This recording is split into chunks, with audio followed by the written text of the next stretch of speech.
Okay,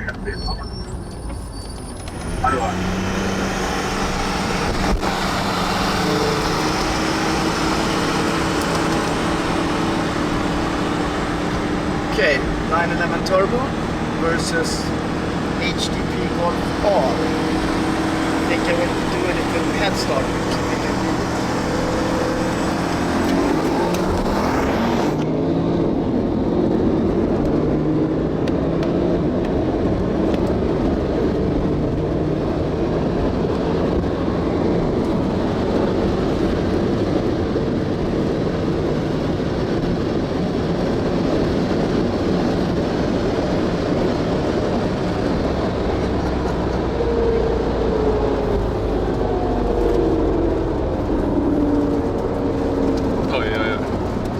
Att han drog mig. Jag fuskade sjukt mycket. Ja. Men det blev skitbra för han drog mig trots att jag gjorde en gigantisk tjuvstart.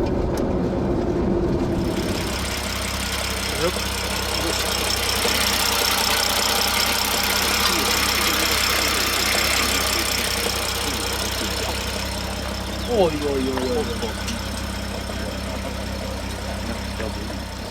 To see this is on record. No, it's not. No, it's recording. Yes, okay. We're here in the Golf R HGP. Trying to do a 0-200. Or 0-200 actually. Airfield. Okay. And we're gonna do a 0-200. 0-200 actually with Mike in his Golf HGP Golf R 730 horsepower. Okay.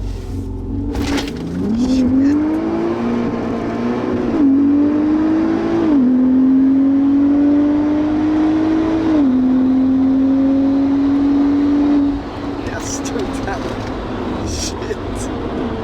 Holy yeah, it's so fun. Then we can just go.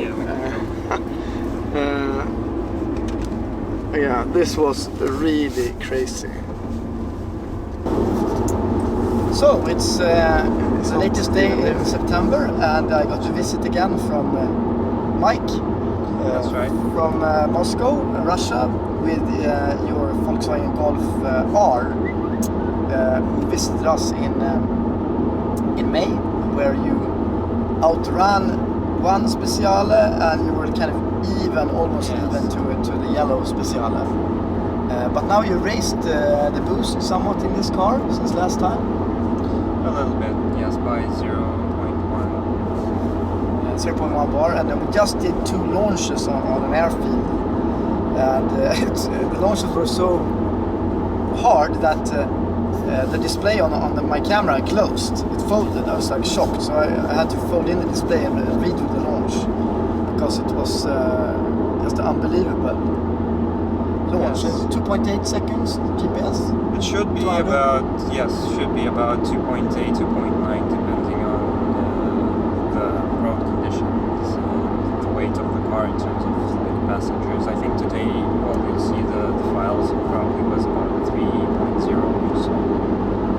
And so tell me, you first did the first HGP step to the Golf R, so to 500 horsepower? Yes, it was a pretty long route to getting this car. At first, I didn't even consider having a Golf R. It was like, a choice of a mind. Yeah. So it was relatively quick, relatively versatile in terms of winter usage and street, town, city usage. And then it had some perspective in terms of tuning. So I knew of HGP for a very, very long time. I guess like all the guys who follow Volkswagen tuning companies. I think, wasn't it the HGP Golf in Gran Turismo, the game? It was HPA, which is a partner of HGP.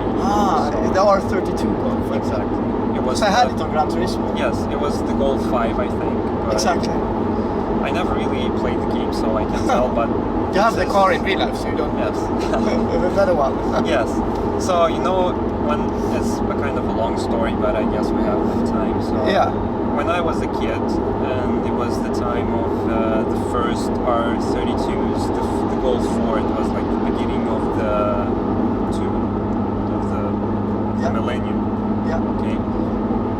R32 was like a dream, which can probably be achieved sometime in the future, but kind of, a long-term dream. So when I ended up actually buying the Golf, I didn't really feel a dream come true. The Golf R. The Golf R, this Golf exactly. R. It was like, as I said, the choice for, like a smart choice. No emotions at all. Yeah, and it's a lot not of like people... get a Ferrari. Exactly. It's not like getting a Ferrari. So I got it for the qualities. For all the good things it does and how it does it, for the price, blah, blah, blah, blah. No emotions, no feelings, like I didn't have the love for the car. Did you like lose a race that you were annoyed with? Now I have to go to HGP. Not really. It was more, I actually wanted to get a Mercedes C-Class Coupe, which was slightly more expensive than the Golf, but, well, I ended up losing the offer for a particular car, and then it was totally out of my budget, so it was like I switched to the Golf. And then I decided, since I have some money saved that I would have otherwise spent on the Mercedes, I can tune it a little bit. And I wrote HGP an email. It was like 2011, I think, like November, and I was asking them questions, but they never replied. Oh, bad. Bad. So I thought, whatever. I started emailing other companies. They were replying. I got some offers, and I was pretty much already considering another company. And I think it was December or January, HGP replied saying, fine, you can come, we'll make you a good... they replied like a couple of months. But they replied. But they replied, and I was like, fine, well, they offer more, like slightly more power than the competitors, and fine, I'll go. So this is... They built the car with, it was called like a Stage 6. It was the original 2-liter motor, tuned up to 420 or 30 horsepower. So original motor, original transmission. They built the car in like 10 days, and I got it back, and it was like an explosion. Night and day difference. It was... I never really drove a car that's that fast. I never had a double clutch. I never had all-wheel drive, and I only drove this car as stock for like a few weeks, a few hundred kilometers. I didn't really had the time to feel how the original feels. So my perception of the Golf pretty much started with a 400 horsepower car.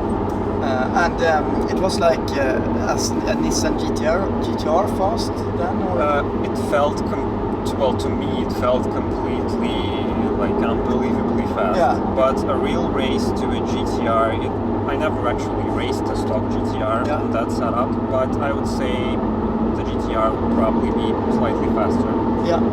But it was, I mean, it's like faster than the M5 V10. Exactly. It was faster from high speeds to like top speed than an M5 E60, which was in 2012 like a benchmark of performance. And it was, I mean, it was so amazing that I could actually race real supercars like Lamborghinis and Ferraris, probably lose to them. But still.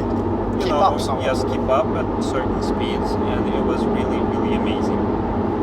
And when did you do the big step? Yes.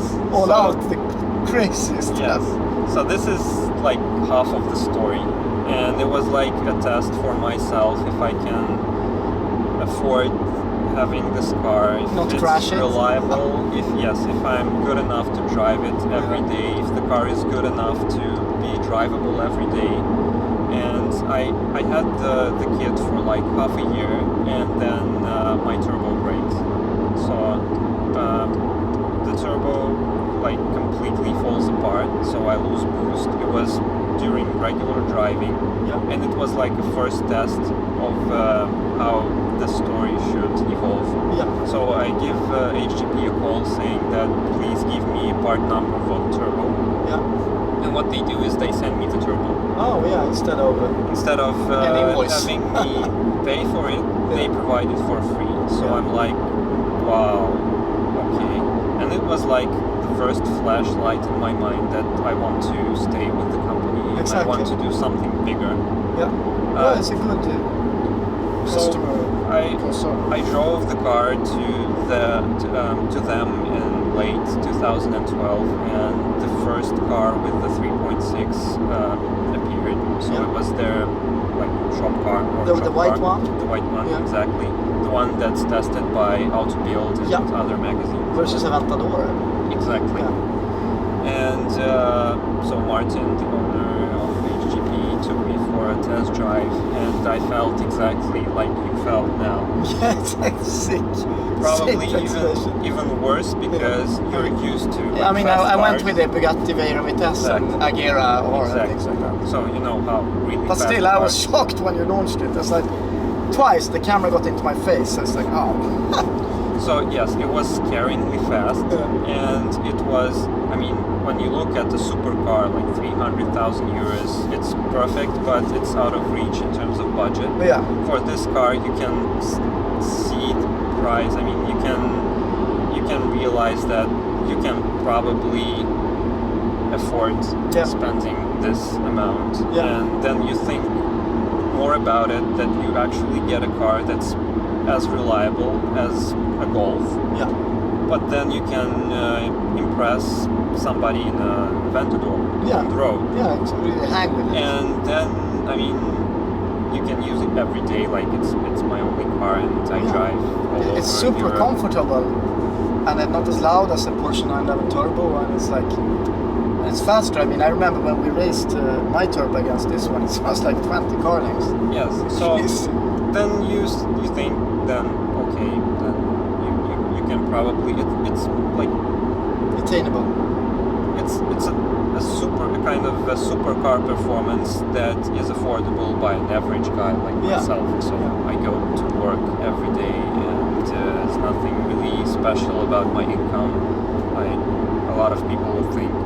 So if you consider buying, for example, a slightly used M3 or a slightly used Porsche 911 Carrera, you can also consider actually buying a Golf and making it a 3.6 HGP Biturbo. It will cost you about the same. Yeah, and you will kill. So then you have to decide if you want to have a Porsche or if you want to have Aventador performance. And this engine is kind of really big, or like advanced conversion. They changed the gearbox. Yes. To a 7-speed. Yes. From the R36. From the RS3. Oh, RS3, that's right. RS3. Which they reinforced. The gearbox itself is original, so it's not opened. The clutches are, of course, reinforced. Oh, so they are. They should be durable enough to handle launches. Yeah, RS3 gearbox and then R36 engine. Yes. With changed turbos. Yes, the turbos are also from RS3, so they are K16 turbos, I think. Yeah. Yes. The engine should be, I mean, the engine itself is original. The pistons are original. They are machined for lower compression. And the rods are original. But the 730 horsepower, does they come from, I mean, how can the turbos be stock? It's just higher boost then? Like stock RS3 turbos still? I mean, if you do like rough maths for a person who's not very technical like myself, you take like an RS3 and then you see like slightly tuned RS3s would have about 380, 400 horsepowers. And this car has two of those turbos. Yeah. So in terms of how much air it can push through the engine, I mean, for, again, a not technical guy like myself, I would say that the setup can probably push 800 horsepower. Oh really? Wow, yeah. Yeah, because I mean, obviously this has around 700. You dynoed this? The first time before I came to you in May, I dynoed the car before. I dynoed 706 horsepower or so. When I came back later to HGP, they added slightly more power. Okay. It was a fun race. Fun race. I guess it's about even. Yes, even up to 110 kilometers per hour, and then not over 110. It's 110 limit here. Exactly. Also, sometimes you were like 1 second faster than Aventador on a mile. Half a second faster. Or on 1,000 meters, I mean. Yes, 1 kilometer. Yeah, half a second faster. Wow. Which is actually pretty good because it's for 1 kilometer, half a second is a pretty big difference. Yeah. So.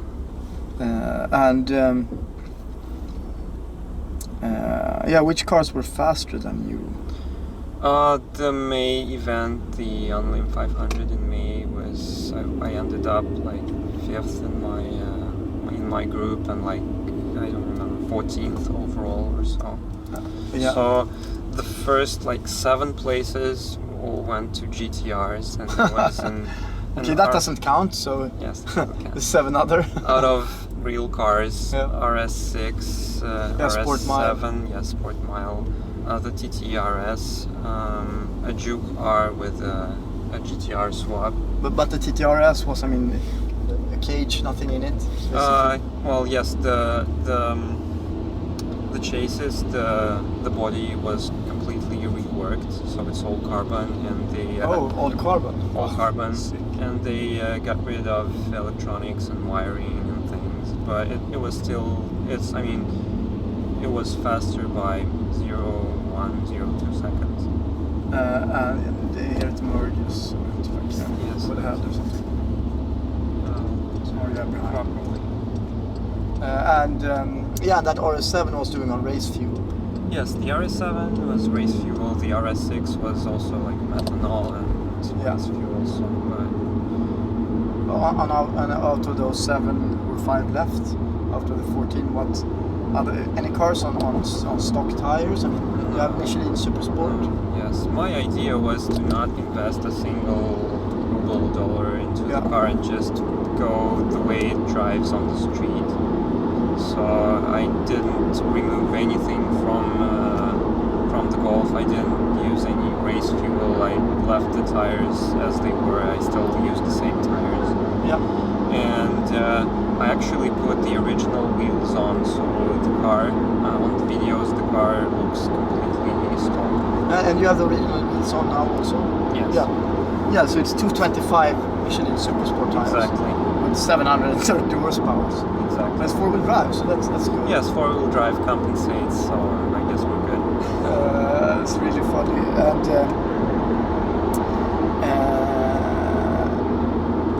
And the launch was really crazy. The HGP worked on a launch, so it's it doesn't spin too much and it still gets good time. It feels to me it feels like the most efficient launch possible with this setup. So it doesn't spin too much yet. It like catches all the grip it can, and it shifts exactly like when it should. Yeah. So it feels like it's really using everything it's got to put on the road. There are some other customers, but you're the only one in Russia, or is it? Russia, yes. For Russia, I'm the only guy who actually did it twice because my stage 6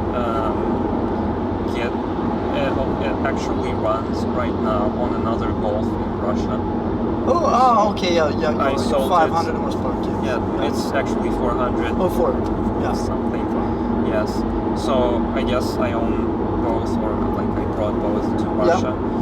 But the 3.6 setup is actually pretty common for HGP. So I guess there's about 10 cars like this one right now. My car was like 5th or 6th, and there were 2 more in the works. So they should be done by now, I guess. And then those are going to Europe? Not sure. Not sure. But I know they have customers all over the world, and shipping things back and forth is not a problem. And do you know how he came up with the idea to do this in the first H32 and also evolve it in all? Well, I don't know the exact story, but from what I hear and read and see, it's a long history for HGP of working on turboing the otherwise naturally aspirated engines from Volkswagen. Yeah. So it started 10 or 20, I don't know, years ago with the VR6 2.8 liter, I think. Yeah.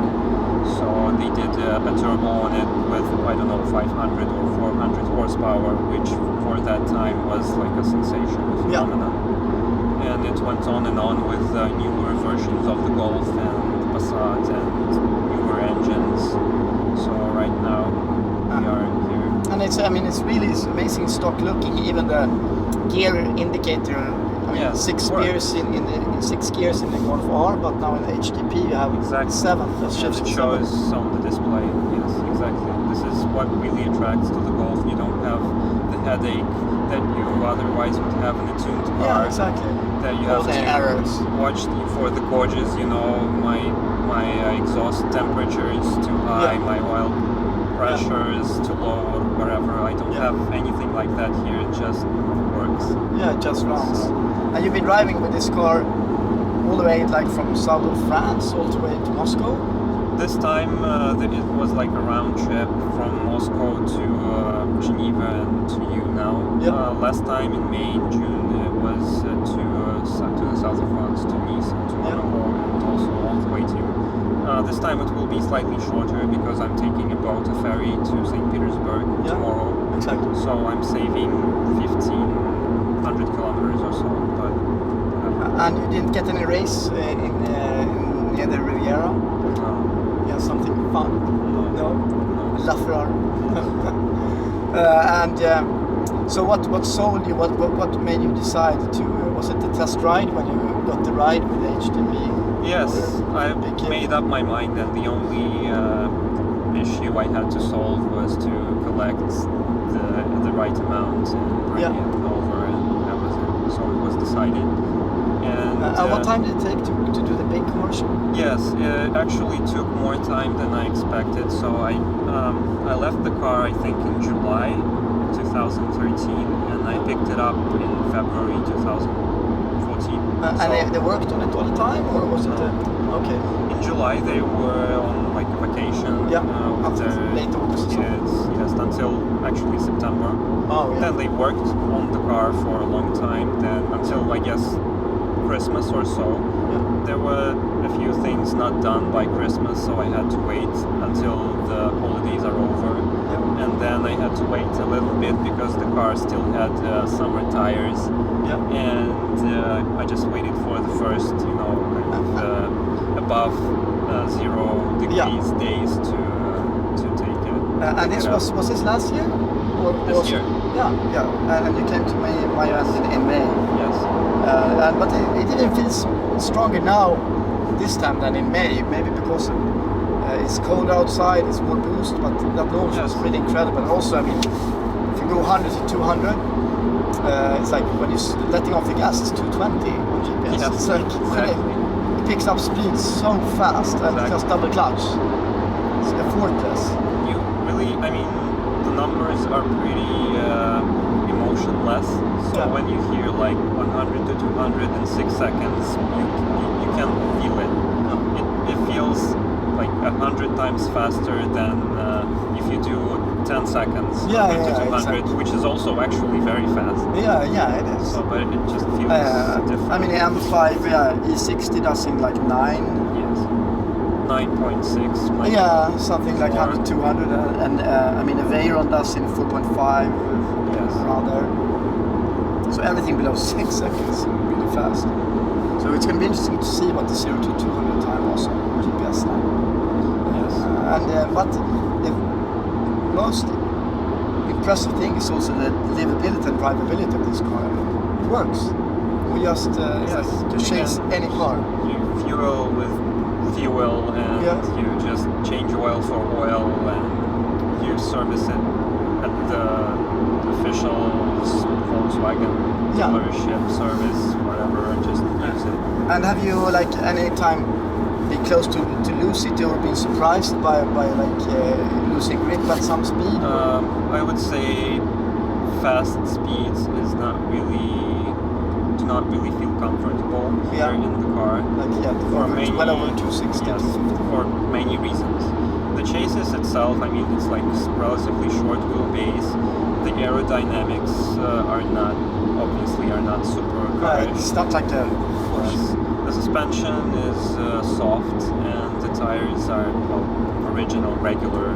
So if you change all of that, lower the car, put stiffer suspension, get rid of some weight, maybe, I don't know, add a big spoiler and things, maybe you can improve it, but then you lose the charm of I mean, being it's like completely original. stock. It's like, and even the exhaust looks stock. You have like the end part is like stock, but then exactly. Then is it completely decatted or is it race cat? No, it's just straight. Yes, it's not really straight, but yes, there are no catalysts at all. But you don't need that much in Russia. No, we don't really have this Euro 5 regulations. Whatever. And what's the most fun races you have with the cars? I mean, except on the airfields, it's been on Autobahn. I'm surprised that's the Martins. The Autobahns, yes, I had a fun race last time with, I think it was an Aston Martin. It was doing, I guess the top speed is like about 300 kilometers, and I was right behind him. And he just took the right lane, and I overtook him. And 300 plus. The guy, there was a funny guy, maybe your age, with a lot of hair. 25 years old or something. Yes, 22. Okay, and he was like, okay. It's like thumbs up. Thumbs up. Really. People must be so surprised. I mean, and you told me you raced the Aventador in Moscow. Yes, but I'm not supposed to talk about it. Okay, that's right. Never happened. Never happened, so let's say I imagined it. Yes. Okay, anyway, thanks a lot for coming here and showing us your HGP Golf R36 Biturbo, right? It's always nice. I mean, I really love it here. The weather is perfect, and it's probably one of the two places to actually drive the car hard and not be scared of breaking a rule or, I don't know, being not safe and stuff like that. So it's really nice. Yeah, it's not a lot of traffic in Sweden also. It's like most people behave. Okay, maybe see you in Moscow at some point. Sure. Okay, thank you much. Thank you. Oh yeah. Yeah, it's gonna be fun.